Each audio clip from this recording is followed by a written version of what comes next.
Hello, you are watching VNA News Agency's Daily Bulletin, and now the headlines. Cultural sector celebrates its 70th anniversary. ASEAN Economic Ministers meeting opens in Malaysia. Central Highlands faces challenges in tourism development.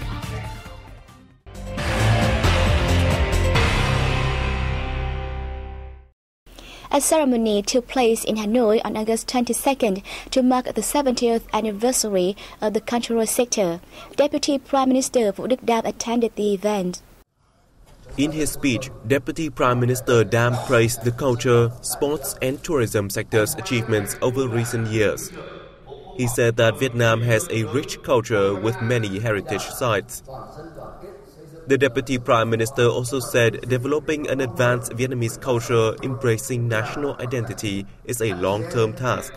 Preventing negative cultural behaviors is the responsibility of the whole society, but first of all, state managers. On the occasion, the sector was honored with the Ho Chi Minh Order, the country's second highest award, for its achievements and contributions to national development. The ASEAN Economic Ministers meeting and related meetings opened in Kuala Lumpur, Malaysia on August 22nd. VNA News Agency correspondents in Malaysia bring you more. The Vietnamese delegation to the meetings was led by Deputy Minister of Industry and Trade Nguyen Cam Tu. Addressing the meeting, Malaysian Minister of International Trade and Industry Mustafa Mohamed said the event is taking place at a crucial time on the path towards the establishment of the ASEAN community, one pillar of which is the ASEAN Economic Community. The minister underlined that ASEAN has gained strong economic growth over the past 2 decades and reduced barriers to promote trade and investment. Last year, ASEAN attracted $136 billion in foreign direct investment, surpassing China, nearly 20% of which were contributed by the bloc's internal investment. During the event, economic ministers will discuss the implementation of solutions to building the ASEAN Economic Community. Other key items on the agenda are the development of the post-2015 ASEAN Economic Vision through 2025, strategic action plans for the next 10 years, and the building of the ASEAN Small and Medium-Sized Enterprises Master Plan in the 2016 to 2025 period. The same day, the 29th meeting of the ASEAN Free Trade Area and the 18th meeting of the ASEAN Investment Area also took place in Kuala Lumpur. The third Southern Conference on Haematology and Blood Transfusion took place in the central city of Da Nang. It was attended by more than 750 domestic and overseas delegates, including guests from the US, France, Belgium and Japan. The conference heard nearly 100 reports, including 17 essays introducing new international research projects to be applied in Vietnam in the near future. The biennial event, first launched in 2011, marks the development of the sector in the South in particular and in the nation in general. This year also marks the 20th anniversary of the first successful stem cell transplant in Vietnam. The first operation was a bone marrow stem cell transplant conducted at the Blood Transfusion and Haematology Hospital in Ho Chi Minh City in July 1995. 9 facilities specializing in blood stem cell transplant have been established nationwide so far, and they performed 445 transplant operations.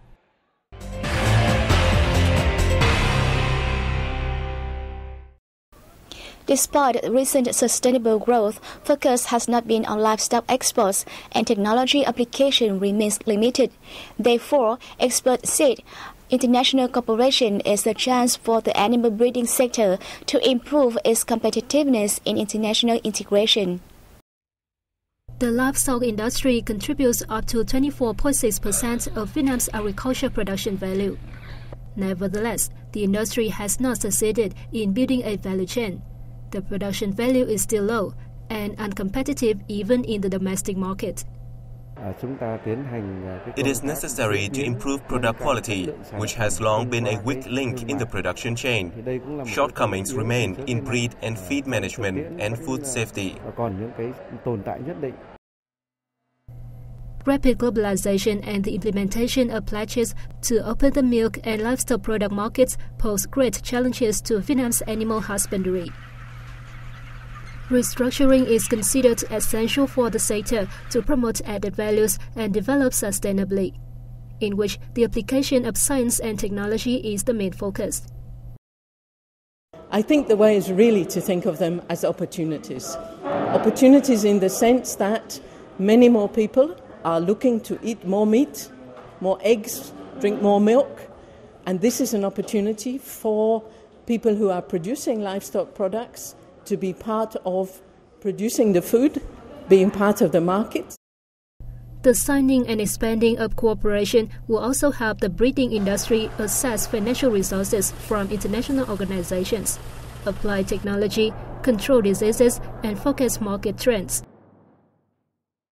Better business performance in the first half of this year has helped many commercial banks enlarge their human resources. Our reporters will bring you more. The latest financial reports from 6 large banks, namely Vietcombank, Vietinbank, Eximbank, Military Bank, ACB and Sacombank, showed the number of their employees surged by more than 2,200 in the first half of this year, more than the total increase of 2,100 reported in the entire last year. Employees' monthly salary also rose by 7% against the same period last year on an average, up from $718 in the first half of last year to $769 in the first half of this year. The bank's total pre-tax profit in the first 6 months of this year rose 2.1% against the same period last year to $538.24 million. The Ministry of Industry and Trade has warned that Vietnam will fight hard to reach the rice export target of 6.8 million tons this year if the country sees no breakthrough in its export markets. By August 13th, Vietnam had exported just over 3.3 million tons of rice, raking in around $1.38 billion in free on-board price, equivalent to about $1.42 billion in cost, insurance and freight price. The decline was attributable to remarkable plunges in imports from most major markets, except Africa. According to the ministry, rice exports in the remaining months of this year would depend largely on such markets as China, Indonesia and Malaysia. In 2014, Vietnam shipped abroad 6.32 million tons of rice and earned $2.8 billion, becoming the third largest rice exporter in the world, just behind Thailand and India.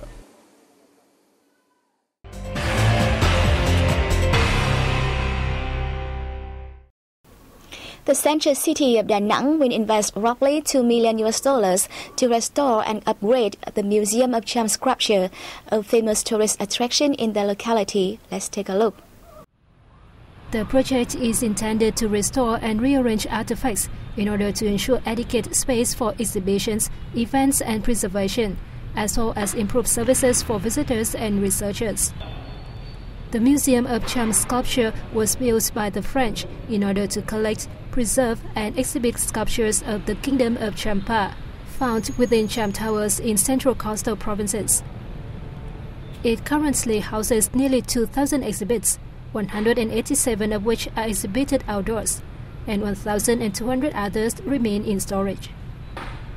As planned, the restoration and upgrade will be completed in November 2015 to mark the museum's centennial founding anniversary and the Vietnam Culture Release Day. The upgraded museum will also be introduced to delegates attending the APEC Summit Week in 2017. The Hoan Kiem District Party Committee has asked the District People's Committee to cancel the plan to pave 11 old quarter pedestrianized streets with natural stones. After the assessment of the infrastructure in the old quarter and the budget, the proposal's feasibility was rejected. The District Party Committee said the plan was a good idea to promote the value of pedestrianized streets, but it was not feasible. Earlier, the Hoan Kiem District People's Committee has sought the approval of the Hanoi People's Committee for paving 11 pedestrianized streets with natural stones instead of cement bricks. The proposal drew attention from the public, with the advocates of the proposal said the plan would have improved the streets and make them easier to navigate for tourists and the local people. The project is part of a master plan to preserve and uphold the traditional cultural values of Hanoi's ancient quarter. However, many residents of the old quarter said the authorities had not sought the local people's opinion about the plan. In 2011, a stretch of that hit street was paved with natural stones on a trial basis, but it did not work. The stone-paved stretch became wet and slippery when it rained, causing traffic accidents, and there were no gutters, only drainage holes, according to residents of that hit streets.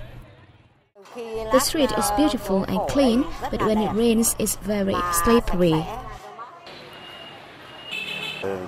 I have been living here for a long time. Since the street was paved, it has attracted a large number of visitors, both at home and abroad. It is an advantage, but the stones should be divided into smaller pieces to increase friction. Many architects and urban experts have argued that covering the streets with natural stones is only suitable for pedestrian streets. Main streets like Hang Ngang and Hang Dao are busy with vehicles. The Central Highlands is one of the 7 key regions in Vietnam's development strategy from now to 2020, thanks to its rich natural resources and diversified native culture. However, with the exception of the Da La tourism hub, most of the localities are still struggling to formulate tourism products while facing limits in development. The Dre Sapo, the Lac Lake, the Yokdon National Park are just some examples of the excellent natural wonders in the Central Highlands.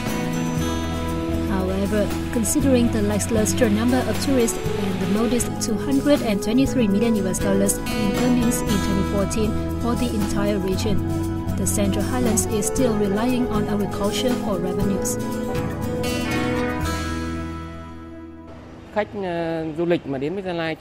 Tourists visiting Gia Lai in recent years are mostly locals. Their spending are generally limited due to lack of tourism products.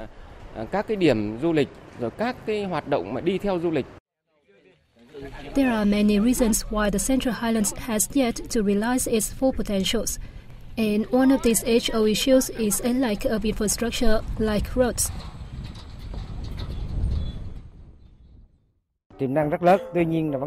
We have great potentials, but they haven't been fully exploited. We have upgraded roads, but that's not enough for tourism development. Gia Lai's tourism development is still at low level as compared with the whole Central Highlands region. One of the reasons is poor conditions for infrastructure. However, from the perspective of travel businesses, the Central Highlands' main issue is the lack of professionalism, particularly in formulating its products to attract the right customers and training employees.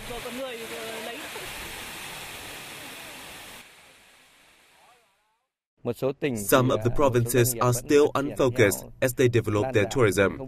For instance, Dak Lak province cannot distinguish the differences between the domestic market and the international market. So we end up with products like elephant riding being marketed for Vietnamese when it should be directed at foreign tourists. Our biggest challenge is a lack of tour guides, especially tour guides who can speak Japanese. Another challenge facing the Central Highlands tourism industry is the risk of resource degradation. The biggest problem is the construction of the hydroelectric plant in the Serpok River, severely impacting the area's aesthetic. Other issues include overuse and overexploitation of elephants. As such, the Central Highlands tourism industry is still an unsolved equation, awaiting a breakthrough from the industry and local communities. And that's the end of our program. Thank you for watching. I'll see you next time.